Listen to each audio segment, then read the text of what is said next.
You see, some of you have really low risk appetite and may not be willing to put into high risk investment assets such as equities, such as property as well. And maybe a bigger majority of you don't really want to invest and maybe want to put into safer haven instrument assets that give you a fixed income every year or every 6 months. So in today's video, I'll introduce 3 fixed income assets that are highly secured, relatively safe and low risk that is really acceptable for the wider majority. Let's start off with the first item being the Singapore Savings Bond. Now I know Singapore Savings Bond is probably very well known to everyone out here because of how much it is advertised by people all around the internet, right? It's capital guaranteed, it's backed by government, and it has a relatively high interest rates after the Fed has raised the interest rate benchmark, right?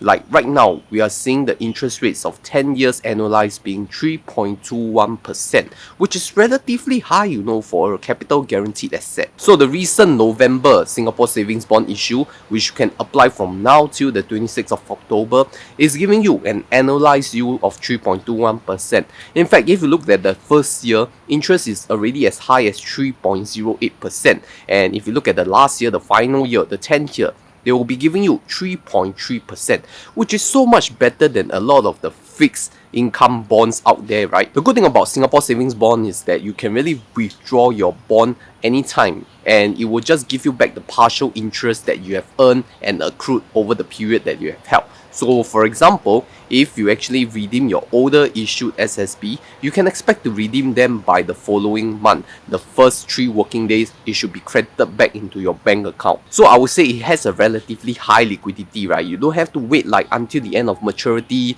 It's not like you have to wait for 10 years and hold for 10 years or even 1 year, right? You can just redeem within 30 days and it will just be credited back into your account. So it's really good for people who may want this kind of liquidity, like 1 month, right? You just have to wait the maximum of 1 month. But the bad thing about Singapore Savings Bond is that the max amount of bonds that you can hold with SSB is only 200,000 Singapore dollars, which may be relatively low for a few group of people because they may want a larger part of their assets into this kind of safe havens because they do not want to tolerate such high risk in equities market, right? Now 200,000 is not a problem if like there has no cap, but the problem is there's a cap of the highest amount that you can apply for each issue.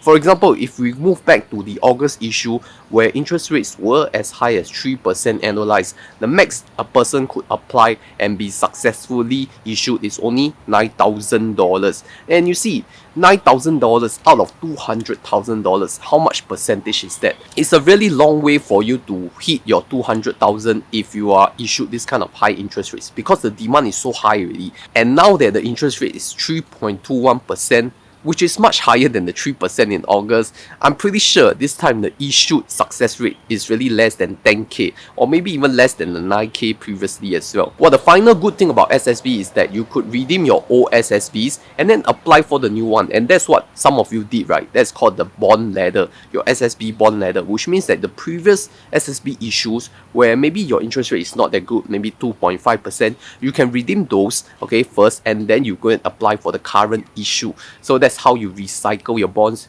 like kind of refinance, right? Getting the higher interest rates to suit your favor. So maybe you think that 3.21% is really not for you, it's too low, you're young, you can take risks, then maybe you want to look at equities. And in order to invest in equities, here comes the sponsor. Halloween is coming really soon. But you know, that's not the most scary part. The most scary part is inflation. And you know that the US has just released their Consumer Price Index or CPI, and the rate is as high as 8.2% year over year. So you see, everything around you is really increasing in price, becoming more expensive, and the only thing not increasing is your salary. And that may be the most scary thing. So you may ask, what to do? How? Well, I can answer you to sign up for the Webull Singapore Securities account right now and start learning how to invest so that you can learn to beat inflation with investments. What's more, Webull is even giving you $130 worth of free Tesla shares when you start investing with them. Even greater news is that Webull has recently launched their Good Deal Cancelled order feature,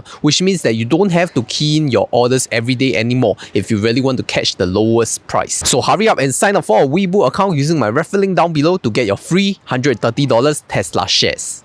Okay, the second instrument that is relatively lesser well known is called the SGS Treasury bills, or T-bills in short. Now, T-bill is similar to a bond whereby you are lending out your money to the government and in turn the government pays you back in interest. It is AAA credit rating and fully backed by the government, but you will require a minimum $1,000 to invest in T-bills. How T-bill works is that there is no bond interest paid on your coupon payments, but it's more like it will be issued at a discount to face value. So for all par value or face value of the bond is always at $1, right? So what T-bill does is that it will issue to you at a discount. For example, if like a 3% discount for 1 year period, it will be issued to you at $97, such that when the T-bill has finally matured after 1 year, okay, you gain back the $3 because it will be given back to you at $100. So 97, that's the cost you bought at. The $3 is what you gain when you redeem the T-bill. So the holding period for T-bills, there are only two kinds of them.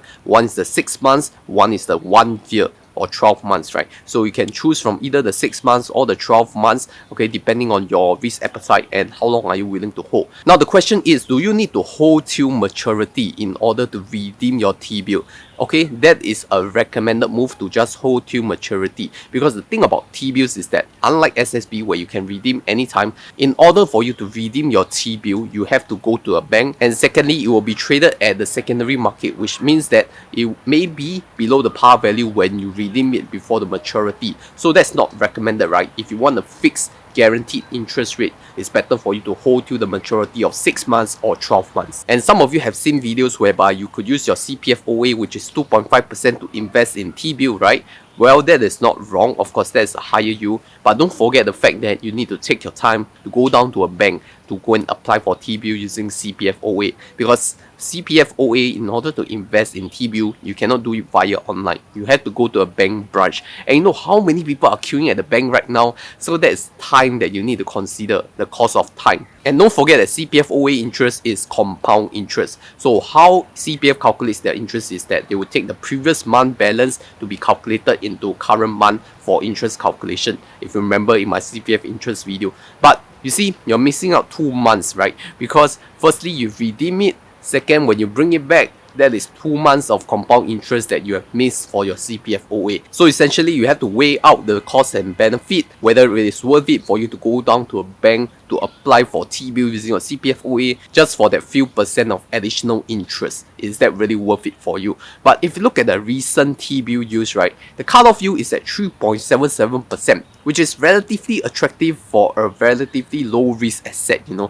3.77% is very close to the CPF special account interest of 4% already. So I think it's not a bad option if you prefer this kind of fixed income assets. Okay, lastly, let's take a look at the most traditional form of fixed income asset, which is bank fixed deposits. Okay, this one I don't need to explain too much. How fixed deposit works is that you put into a period, and once your holding period has reached, the bank will pay you interest based on what you have put in. If you look at current Singapore dollars fixed deposit, one of the more attractive rates that I've seen is by CIMB. That's a Malaysian bank, but they are offering SGD time deposit as well. That's at 2.95% at the current date of recording, which I think is relatively good, right? SGD at 2.95%. That's more than CPF OA already. So I think the benchmark is anything above CPF OA and close to 3%, you can consider a time deposit. But if you want a slightly higher rate compared to SGD time deposits at 3%, then you can look at US dollars fixed deposits.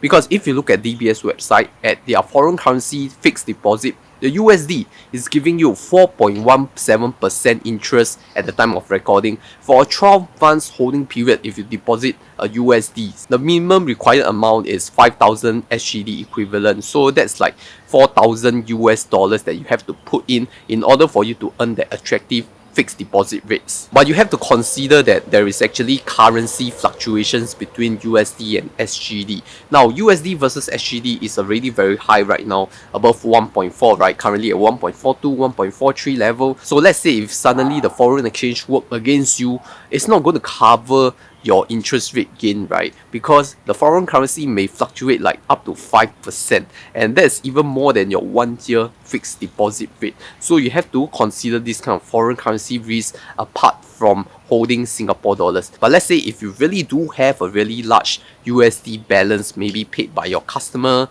or your partners, and you don't know where to put it, then maybe you can just hold it in a DBS foreign currency US fixed deposit account, and that will gain you more than 4% a year, which I think is relatively good. So yes, here are my 3 suggestions of where you could put your fixed income assets money into good use. Are there any other better assets for you to invest out there? Do share with me in the Honey Money SG Telegram group. And if you do want to learn of higher interest savings account, where the best place to put your money, then refer to this video over here, because I compared various banks, what are their interest rates and how to actually achieve them in the best way.